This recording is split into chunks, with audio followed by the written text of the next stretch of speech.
Have you ever wondered what it looks like to have your entire worldview destroyed in front of your eyes? Because that's what happened to Rolling Stone earlier when they found out people don't like the Marvels trailer and decided to write an article about, "I'm not crying, you are!" In fact, I've got live footage of Rolling Stone writing this very article.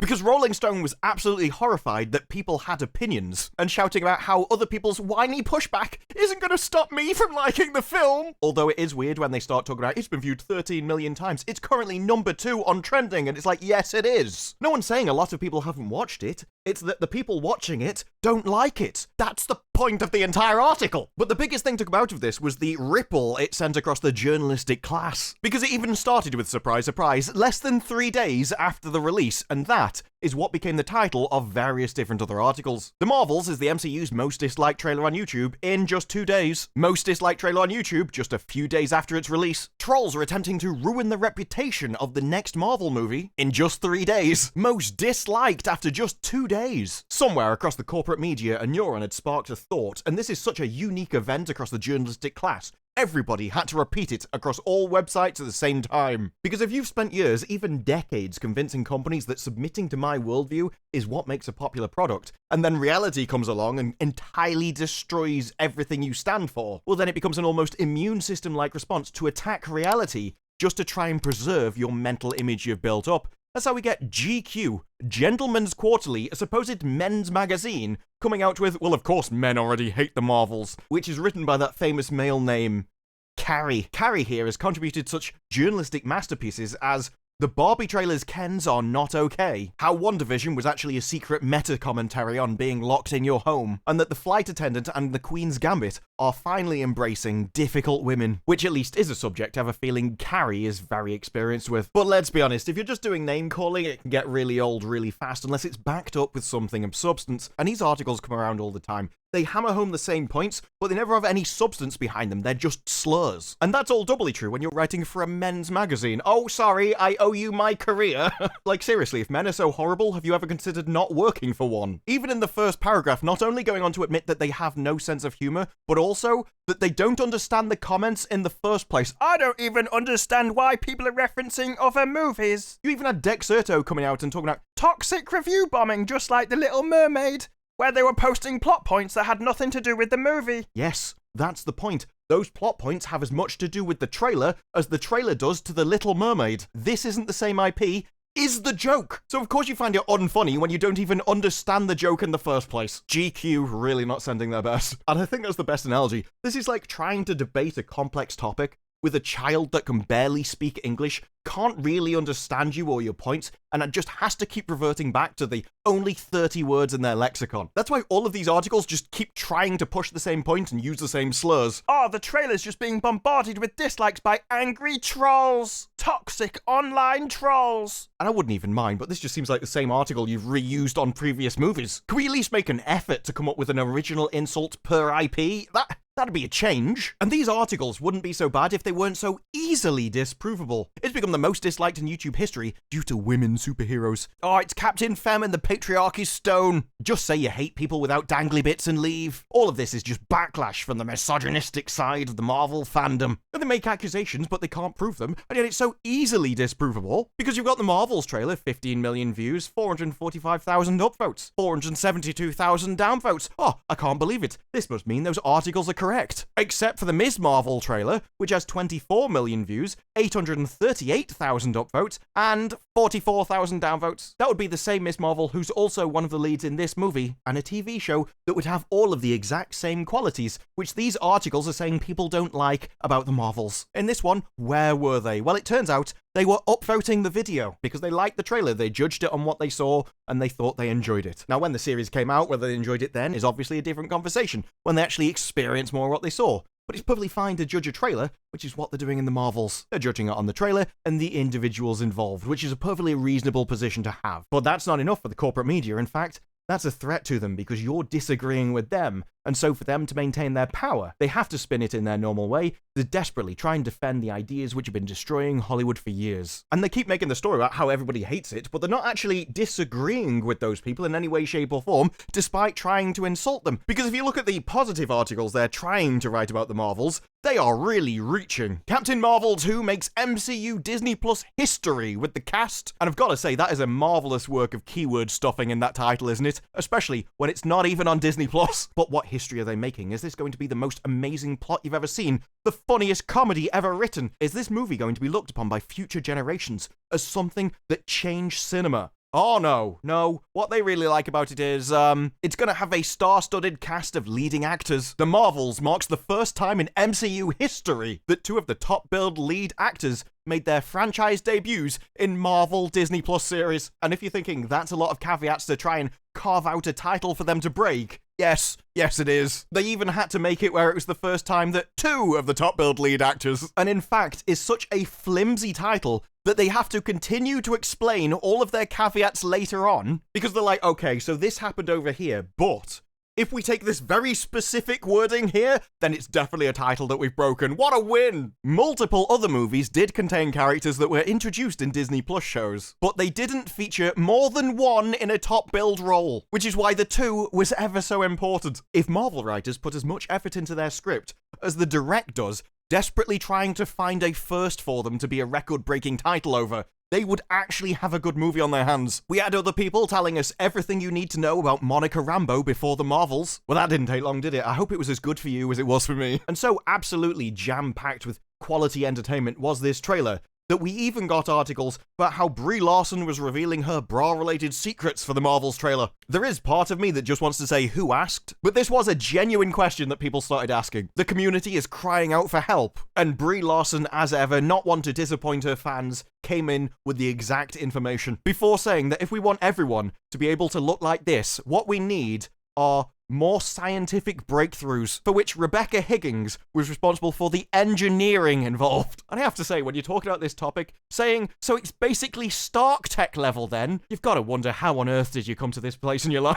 Where did I go wrong in the fork in the tree when I ended up writing out Stark level bra tech? Although when you're saying, even if it's in a way that at least half of the audience won't fully appreciate, I have to say, which half? Because as this article was written by David, all I'm saying is it might not be as clear-cut as people think it is. The surprising thing about all of the journalists is just how uncreative it all was. They took the Rolling Stones article and just basically rewrote it, which really isn't a good idea when your only complaint is, men. At least there were other people that tried to fit in other angles, even if those angles were also old, used up, and purely ideological with no actual substance behind them as well. When Brie Larson defenders think they've uncovered the real reason why she can't escape. Yes, maybe it's because she dared to ask for equal opportunity among interviewers and journalists. Yeah, this is where she went on stage and unleashed an incredible racist rant. 67% of the top critics in 2017 were white males. And it wasn't for equal opportunity, because that's exactly what they had. She wasn't concerned about the best person for the job, it was just, I want numbers on a page to all be equal. We need to be conscious of our bias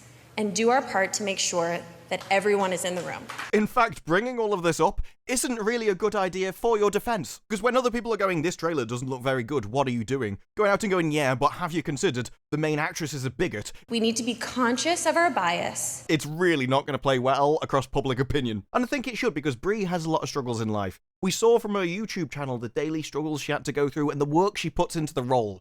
And that's not really rewarded for her when she walks out on the street, her fans don't even recognize her. The Marvel star says fans don't recognize her as she has a friend of your cousin face, which is rather surprising because I'm not really sure what this means. I just know that if you put something then face, it's generally considered a bad thing. Oh, look at Brie Larson, she's wearing friend of your cousin face again.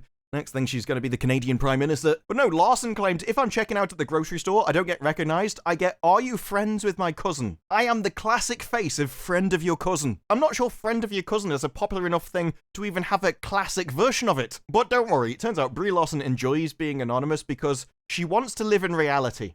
She loves reality. Reality is all she wants. Don't know, it just seems like a really strange comment, unless somebody kidnapped you and locked you up inside a VR headset for a month. I never want to leave reality, as opposed to where? Becoming a Rolling Stones journalist, I guess. But the most interesting thing for me across all of this was just watching the idea disseminate across every website, and then everyone starts using exactly the same title. The Marvels makes Disney Plus history by including MCU stars in top billed roles. I already showed you how Deadline already knew this was extremely tenuous connection, and yet just them writing it and putting it on a website is enough for other people to go, look at this, we've got a title, everybody. What it really showed was the corporate machine at work. That one person comes up with an idea and then just everybody else repeats it. No matter how nonsensical the original claim was, oh, men just hate these movies! Which is easily disprovable because yes, people didn't like The Marvels trailer with 445k upvotes to 472k downvotes. But you can't just go, oh, it's the men! When you have the Ms. Marvel trailer, one of the lead characters in this movie, and everybody liked her trailer at all. It doesn't work when you don't put any kind of journalistic effort into investigating your own idea. So one person comes up with a flawed idea and you just see it ripple across every website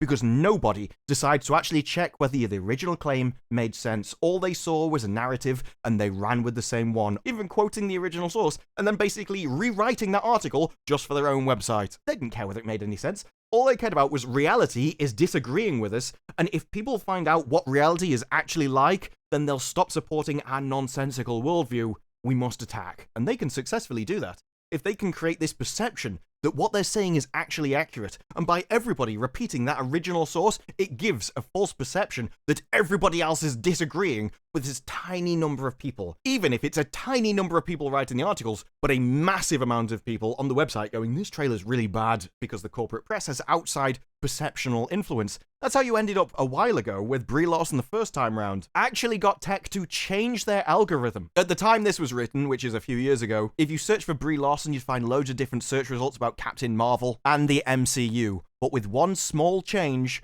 they made all of that disappear, recategorizing Brie Larson as newsworthy search term, and that does one very important job. It makes search surface videos from authoritative sources, such as Entertainment Tonight, ABC, CBS, CNN, and other news outlets first. News outlets, the corporate media, like the ones complaining in the first place. The one thing you can rely on in all these stories is that whenever people are complaining, it's always about self-interest. And that is exactly what this is here. We can't have people talking out a subject and actually having people listen to them. If they're listening to them, they're not listening to us. So how can we actually make it so that we're the ones that get those views instead? How can we make these people look like bad, horrible people by just throwing slurs at them so they get suppressed while we'll get pushed to the front? It is people who can't compete on merit desperately asking for somebody else to come and stamp them down and lift them up to a position which they haven't earned and couldn't get to on their own. That's why none of these actually have any substance. That's why any even cursory investigation into their claims makes them obviously false, but it doesn't matter because they're the authority, the trusted ones, the ones who are above reproach. And the only thing they have to do to maintain their position is to insult, slur, and tread on everybody else. Except one of the most important things of actually having the moral high ground is you've got to have morals yourself, which isn't what you find out from these articles with this in mind, is it? Why don't you just say you're something you're not and leave? All they want is to silence people, to shut them up so that they can take their place. They can't stand the comments because it's people with a voice. We're going to throw around slurs and attempt to shame people into shutting up. And we're going to claim things that we have absolutely no proof of, which is easily refuted, all because how are we supposed to convince companies that they should embrace our ideology when reality keeps demonstrating that this is how you burn piles of money? Even their comparison to Morbius makes no sense, saying that the Marvels has actually had a worse reaction than Morbius. And Morbius was clowned by critics and audiences alike. And I'm like, yes, you do realize that disproves your own point, don't you? This is what I mean about it's like debating with a child that can barely speak English. If the trailer is more disliked than the Morbius trailer, even though when the film came out, everybody disliked it, proves that people were judging it based on the quality that they saw at the time, not on any ethereal values that you want to supplant into it. People liked the Morbius trailer until they saw it and then realized the movie was awful because amazingly, 70% of the audience aren't trolls. They're paying customers. They want to be entertained. And if you're providing them with something that doesn't entertain them, they're gonna come along and tell you. And it doesn't matter how much you shame them or throw slurs at them, you can't change their mind because they still are gonna tell you it's boring crap. They judge Morbius based on the quality that they saw at the time. And that's exactly what they're doing with the Marvels. They saw the trailer, and they didn't like the trailer. And here's an idea for you. Maybe if the majority of your audience don't like something, you should just stop doing it. Oh, of course the majority of the audience don't like this movie. Okay, why did you make it then? I mean, it may be that the media is so immoral and self-absorbed that they don't care who they crush as long as it gets them more views. Or that they live in such a bubble they've successfully created their own perceptional world where their ideology rules all and they can't understand that everybody else disagrees with them. And the only way they can preserve their fragile little bubble around them is to go, no, it can't be me. The problem is definitely everybody else. But for the people out there who are the money men, the ones that should be running a company that actually care about making profit from their business, well, for you should really only have one idea in mind. If the majority of your audience wants something, give it to them. If they don't like what you're putting out, you should stop putting it out. And it doesn't really matter who disagrees, what kind of shaming methods they use. And it is an attempt at shame. Isn't it unusual that the same people that go, men just need to be more sensitive and in touch with their feelings, are suddenly going, I can't believe all these men have feelings. It's almost as if everyone instinctually knows that men should be stoic, despite what they go around preaching. But if you want to make profit, the first thing you do is ignore the press, the tiny amount of people with an outsized reach, ones who long ago decided their business model was clickbait, rather than pleasing an audience. You need to make movies that people like, and if there's one thing we've learned, you're not doing that now. So maybe you should stop listening to the people you've been listening to, and instead, listen to the people who are giving you money. Or in the case of the Marvels, listen to the people who aren't going to. Well, those are just my thoughts. What are yours? Let me know down in the comments below. Like the video if you like the video. Subscribe. More videos like this in the future, and I will see you in the next one. Bye-bye.